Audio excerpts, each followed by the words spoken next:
If you feel jealous or envious on anything, walk backwards and register, oh, okay, I'm a little insecure in this and I can get better in this arena. My credibility skyrocketed because I wasn't just saying, yeah, I'm just going to give you this suggestion. Like, I'm like, no, I actually don't know. Let me go find out though, and we'll do this together. Hey everybody, it's Bianca. And this is Emilia. Welcome to another episode of Evolve Ventures, where we are helping growth-minded humans evolve by breaking one limiting belief at a time. I hope you enjoyed the last episode, 215, Motivation Monday, how to make the most out of your life. For today, 216, this is a trap you might be stuck in. I can't read. So this episode is one that Emilia had suggested based on things that she has noticed with me and with clients and other people that is really hurting them and keeping them honestly from being able to get everything that they want. So by the end of this episode, if you can take on the suggestion that we're going to be giving, this might really, really help you to start making an impact in the way that you want and make, some of the changes in your life that you've been wanting to make. So, ma'am, I'm going to pass the baton.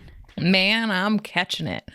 So, where this came from, like Bianca really said, is really I have such an honor in people's lives where I am able to see them honestly in some of the most intimate areas of their lives possible. And I know people at a level that sometimes their best friends don't even know them at. Sometimes their partners don't even know them at. And sometimes their family will never see them at. And that is such an amazing opportunity that I have in my life. And I'm so grateful for that. And as I've reflected upon the thousands of coaching calls that I've done at this point, and even before that, all of the conversations that were non-official coaching calls, like I have found such a through line in what makes not only Bianca extraordinary and why I want to pull that to the forefront so that I hope all of us can experience this in their own accord, but also to really recognize in every single one of us that we have capabilities. And we have so many untapped capabilities that when we get into this mindset, which I'm going to talk about in just a minute, we find ourselves just feeling the compound effect of being stuck and feeling trapped in our own lives. And whether that be, in an intimate relationship, whether that be in a certain area of your fitness journey, or whether that feels like, something at your career. I'll give an example for me. For so long, I had kind of felt trapped in the stretching and knowing what to do when it came to yoga and knowing what exercises would be the best for me, for my body, for that given day, for that given habit. And it wasn't until I really took into the mentality that I don't really intend to be an expert in this regard. I don't really want to be. I got my yoga certification, awesome. But here's the thing, I'm doing this for a reason that might not be huge and audacious, but I would like to get some guidance here. I would like to make sure that I can be the best that I can be. And if I'm not wanting to specialize in this, then why wouldn't I get guidance in this arena? And so whether it's stretching and mobility, or it be relationships and communication, when you can take into account the mindset that I'm going to be calling in this episode, the humility mindset, the humble mindset, that can really transform your life. So whether you're trying to build skills around mobility and improve overall fitness and longevity, or you are trying to improve your relationship with yourself, your relationship in your intimate partnerships, which is the story that I'm going to have Bianca share in just a minute.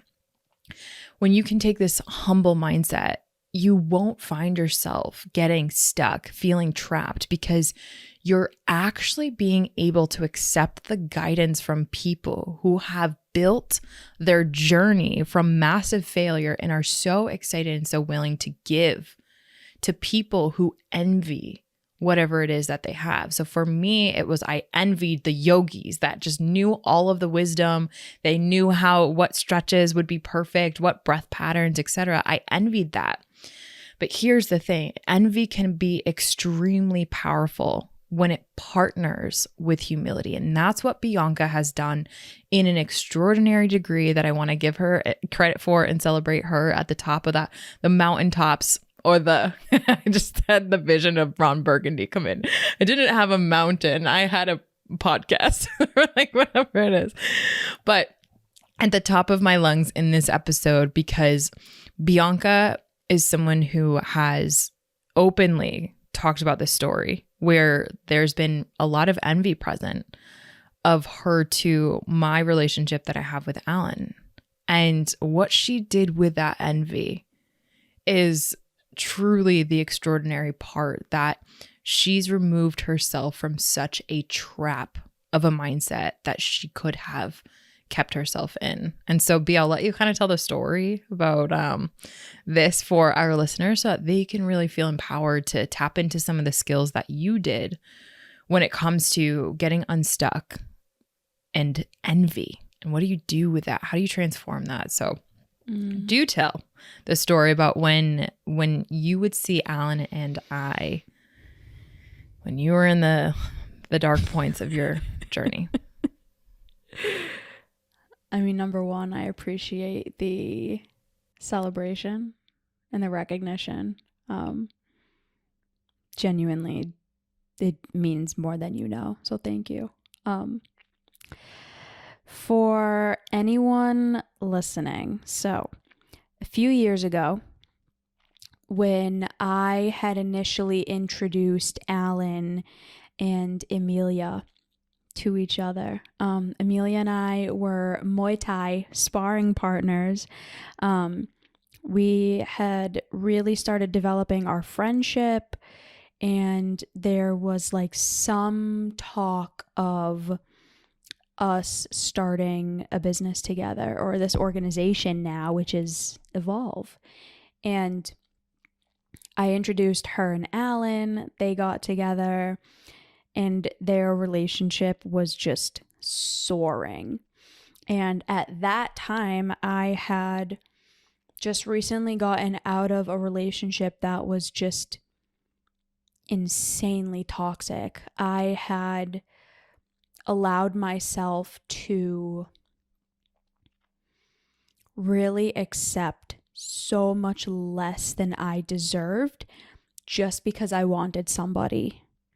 And I was like, well, I'm willing to let this person do whatever, but as long as they're mine, at least I can say that.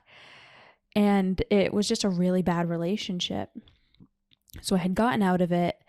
And I'm in the grips of lonely land. If you haven't heard that concept, we definitely did an episode on it. I was in lonely land. I was in pain. I was in shame. I hadn't done a ton of inner work yet. So it just was coming out in all of these really not so great ways. And one of those ways was deep, deep unlovability and worthlessness that really showed up as jealousy and envy. And whenever I would go to spend time with Alan and Emilia, you guys didn't have your home yet. You were still living with your parents. Yep. I couldn't be around them. I remember this one instance so vividly. You, me, and Alan were spending time at your parents' house, and we were putting on a movie. Mm-hmm. And this was like right after the breakup. And the love that you guys had for each other, I was so in shame that I made up an excuse to have to leave because I couldn't be around them. I was like, this is too much. Mm. And I don't think it was in that moment that I admitted that, but it was I think it was a couple of months after that, of me really in this cycle of shame and worthlessness and unlovability, that I finally said to Emilia, I was like, I'm struggling so badly being around you guys. Every limiting belief of mine is coming out. I'm having the most horrible automatic thoughts popping up. My emotions are all over the place. I'm wanting to avoid you guys. Like, and this is the component that Emilia's talking about, is I said, I need help. I need help. I'm struggling. Like, I don't know what to do. And that level of humility, and not like, in no way am I calling anybody out, but like, there's fake humility and then there's real humility. And I struggle saying that because I don't consider myself to be super humble, right? Yeah. Like, I wouldn't say I'm the most ultra humble person in the world, but like, I have components of it for sure. And when you can truly be humble enough to say to the person who literally is like triggering every insecurity of yours, and tell them what's going on, and then asking them for help, that level of humility, I truly believe it is one of the top 5, because I know there's 5. There's 5 things that have gotten me to where I am today. And that is one of them. I'm not afraid to ask for help. In the beginning, I was 100%. But I wasn't afraid to ask for help. I wasn't, or I'm currently not. I'm not afraid to say, you know what? I don't know this at all. Can you walk me through it? And Emilia will send me a Google link and be like, hey, there's Google, go read this. This is where you start. Yeah, she's like, go read this Google link. Evolve Ventures has a tremendous amount to offer. Not only do they have an ever-growing but still welcoming private Facebook society full of like-minded individuals, they also offer individual coaching. I myself have been coached by both Bianca and Emilia on separate occasions, and it's amazing to look back even a year ago in my life and see how far I've come. You almost don't notice that you're doing better for yourself over time. Not to mention, Out of the Mud, free live virtual event once a month. Can't think of a better way to spend a Wednesday night. You truly can't encapsulate the value that it carries unless you've been there yourself and been part of the conversations and the connections that happen, and just access to that kind of information. The resources are just incredible. I truly believe that the ability to ask for help and to process through all of the limiting beliefs and all of the cognitive distortions that we've done episodes on, and the negative thoughts, letting yourself work through those to actually get guidance is one of the greatest things that you can ever do for yourself.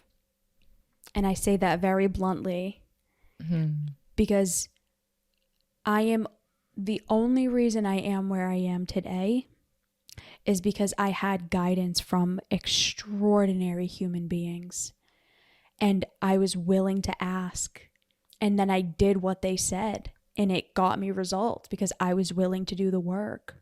Mm-hmm.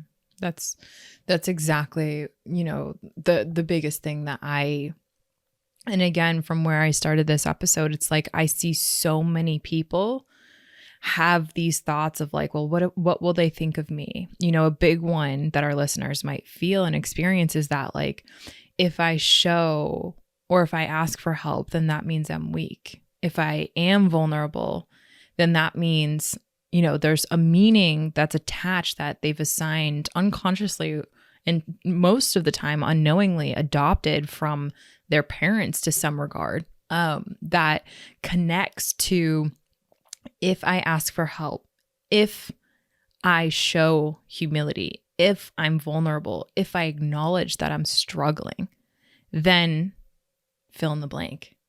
And when I truly believe, because I have seen not only Bianca be extraordinary in this regard and level up in this regard, I would argue, in comparison to the Bianca I knew 3 years ago, you have so much more control over what your thoughts are, what your emotions can be constructed to be, what outcomes you want in life, and you feel so much more empowered because you've worked through the thought process of, if I ask for help, then insert whatever ego concern here.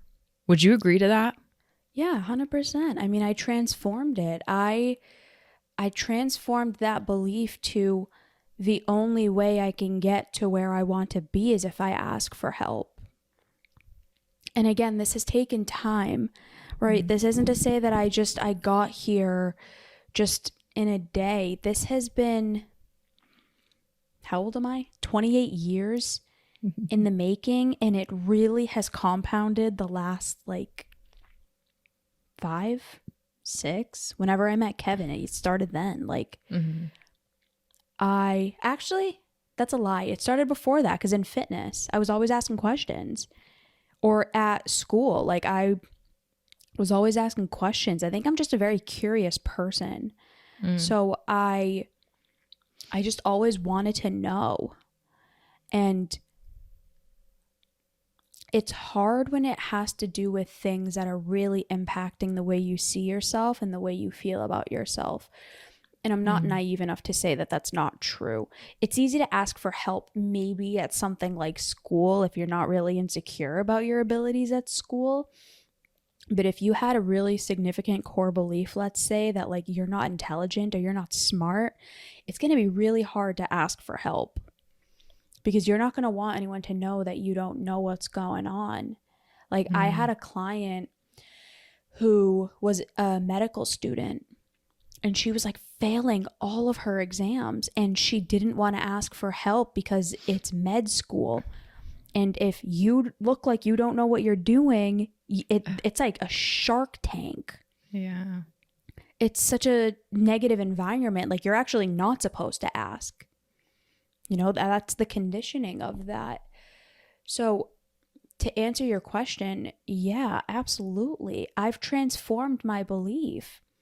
I really transformed it from, they're going to think I'm so dumb if I ask for help, and everyone's going to find out that I have no idea what's happening and what I'm doing. And I transformed it to, there are people in this world who have exactly what it is that I want. And if I want that same thing, I'm going to go ask them, and I'm going to do whatever they tell me. So let's say that, I don't know, who's someone super athletic? I don't know. If Tia Claire Toomey, for example, right? She's the 6-time world CrossFit champion. If she were to come up to me and give me feedback on lifting, I'm going to listen to her. She knows about it more than I do. When it comes to relationships, right? Emilia's the person. Even right now, in the challenges that I'm having in the midst of the breakup that I'm in, I'm going to her. Yes, I help people with relationships in therapy, but I'm not afraid to be yeah, I'm a therapist who also goes to therapy. Yeah. Because I'm not concerned about how I look. I'm concerned about actually getting better. Huge. Now, granted, that's not fully, right? I still want to look good. It's true. I want to look good. I want to be perceived as knowledgeable and I know what I'm talking about, and I know what I'm doing. And I am. And the only reason that that's actually true is because of the questions that I ask. Right. It's because I'm willing to be you know what? I don't know. Let me go find out, and I'll come back and I'll let you know. Or let me take some time and really learn about this. So I'll give you a perfect example. One of my clients is really struggling because she has a really significant avoidant attachment style. And it's impacting her ability to really grieve the fact that she just found out that her mom has like stage 4 cancer and is not gonna make it. And I literally said to her last week when I saw her, I said, you know, I don't really know too much about this. I know a good amount, but let me go get some information and I'll get some resources and we can look over them together. And Beautiful. Let me read this book a little bit first and see what this book says, and then I'll come back to you. Would that be aligned? That's I awesome. know without a shadow of a doubt, my value skyrocketed to her in her eyes. My credibility skyrocketed because I wasn't just saying, yeah, I'm just going to give you this suggestion. Like, I'm like, no, I actually don't know. Let me go find out though, and we'll do this together. So powerful. And so, to kind of wrap up this episode, I want to encourage, that one step for our listeners. And where it really lies therein for me and my suggestion for our listeners, if you find yourself feeling like you're in kind of a trap or you're getting stuck in certain areas of your life, or you find yourself really envying or feeling jealous about something, that's okay. I actually think that envy and jealousy can be really extraordinary emotions because of what we can transform them into when our focus is on getting better. That's exactly huge. It. That's exactly it. And one of the things that I'll just bring around back in closing, B, that you had mentioned is when we feel insecure, envy and jealousy are the byproduct of that. So sometimes we might not say, oh, I'm really insecure right now. I don't know if I can kind of handle this room, right? Back when Alan and I were in that movie setting with you and you had left, you probably didn't self-assign and say, oh, I'm really insecure right now, guys. I am actually going to take my leave. That's not typically our first to conscious response. So what I want to encourage every single one of our listeners to help raise their awareness and then start to really reverse engineer some of this stuff. When you feel, because we know when we feel envy, it's like, oh, I wish I had that. That's the thought. Or, ooh, I want that. Or like when there's hardcore desire from a place that has a tinge of that green envy or jealousy in it, that's where you likely feel insecure about yourself, what you have, your capabilities, your skills, your competency levels. Typically, there's lower levels of self-belief, your ability to actualize that, whatever you are jealous of or envy in the world. Typically, your levels of self-belief are lower in that regard. And that's what's so amazing about it, because you can build your own levels of self-belief. That's something that you can acquire levels of confidence and esteem in. So if you feel jealous or envious on anything, walk backwards and register, oh, okay, I'm a little insecure in this and I can get better in this arena, just like Bianca did. And if you can do that over and over and over again, maybe it's someone that has a nicer car than you, or is more financially literate than you, or has a better speaking ability than you do, or maybe they have, I don't know, a new kitten at home, like whatever that is, reverse engineer it for you. Maybe it's fashion or style or makeup or, I don't know, body composition, whatever that is, that tinge of jealousy, that tinge of envy has so many amazing lessons for you to be able to heed with the right levels of humility. I genuinely believe all of us can transform that into our own version of extraordinary, just like you did, B. Well said. And thank you. What is your episode suggestion? So my episode suggestion for this episode, for our listeners to kind of continue in the learning and evolving journey in this, is 199, which is a Motivation Monday. And we go into a little bit more tactical on how to transform jealousy. UB? 194, this story is hurting you. Good. Getting into narrative stuff. Love it. All right, everybody. If this episode resonated with you, please send it to somebody that you know, that you love, that you believe would benefit from this. And if you're struggling with this, if this is something that you know you're having a hard time with, or if there's anything else that you're ready to, say, hey, I need help, reach out to Emilia and I. We love when people sign up on our calendar so that we can so that we can provide as much value as possible in that moment. So that link is in the description below, and we will talk to you next time. Bye, everybody. Bye, everyone.